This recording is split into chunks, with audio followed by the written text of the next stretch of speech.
এখানে কালো টাকার ব্যবহার হয়েছে। তিনি এটা ফর্মুলা দিয়েছেন। সরকারের কাছে যেমন বলেছি, জনগণের কাছেও আমরা গিয়েছি। আমাদেরকে একটু ঘোলা করে পানি খাইতে হয়েছে নাকি? সন্ত্রাস, কেন্দ্র দখল, এই জাতীয় বিষয়গুলো, অনিয়ম অনেক কিছু হয়েছে। সেই জায়গাটা যদি বন্ধ করতে হয়, আমরা বেস্ট পদ্ধতি মনে করি পিআর পদ্ধতি। তাহলে বিগত দিনের যে ট্র্যাডিশনাল যে ইলেকশন পদ্ধতি, এটা ফেল করেছে, ব্যর্থ হয়েছে বলে আমরা মনে করি। ফেয়ার ইলেকশন করতে আমরা চাই, ইলেকশন কমিশন চাই, সরকার চায়, দুনিয়াবাসী, বাংলাদেশের প্রতিটি মানুষ চায়। জামাত ইসলামী সবসময় ফেয়ার ইলেকশনের ব্যাপারে সোচ্চার ছিল। এই জন্য আমরা কেয়ারটেকার সিস্টেমটা চালু করেছিলাম।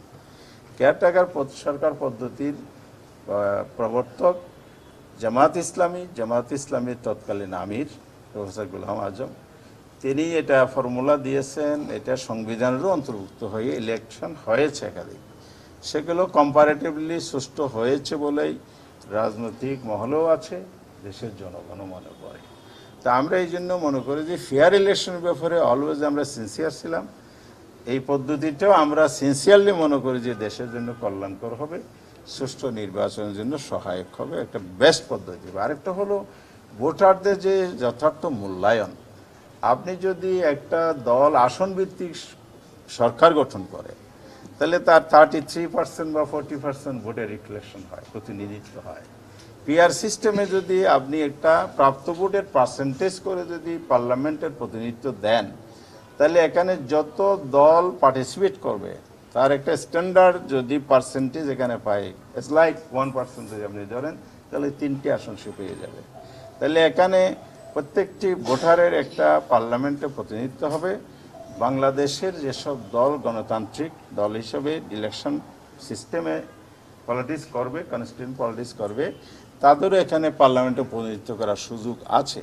তাহলে পার্লামেন্টটা অনেক বেশি রিচ হবে, ডেমোক্রেসি অনেক বেশি বিকশিত হবে, এবং বাংলাদেশের মানুষের জন্য তার ভোটাধিকার, ওই যে আমাদের দেশে গ্রামে যেমন বলে যে ভোট কাকে দিবা, বলে যে আমি তো ভোট পচাবো না।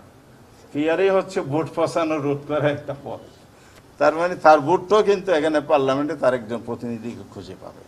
তো নানা দিক থেকে এটা আমরা উত্তম পদ্ধতি, সুন্দর পদ্ধতি মনে করি।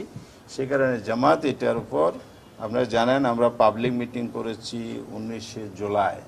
সেই মিটিংটাকে অ্যানাউন্স করেছি, 7 দফার মধ্যে আমরা ইনক্লুড করে এটা করেছি। ইতিমধ্যে আমরা সরকারের কাছে যেমন বলেছি, জনগণের কাছেও আমরা গিয়েছি। সারা দেশে এটা নিয়ে আমাদের বক্তব্য তুলে ধরেছি। সাম্প্রতিক রাজধানীতে মিটিং করেছি আমরা, সেমিনার, একাডেমিক, নানাভাবে আমরা জনমত তৈরির জন্য চেষ্টা করছি।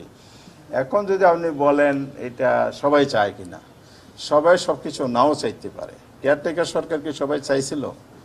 সবাই চাইছিল না বলেই তো আমাদেরকে একটু ঘোলা করে পানি খাইতে হয়েছে নাকি?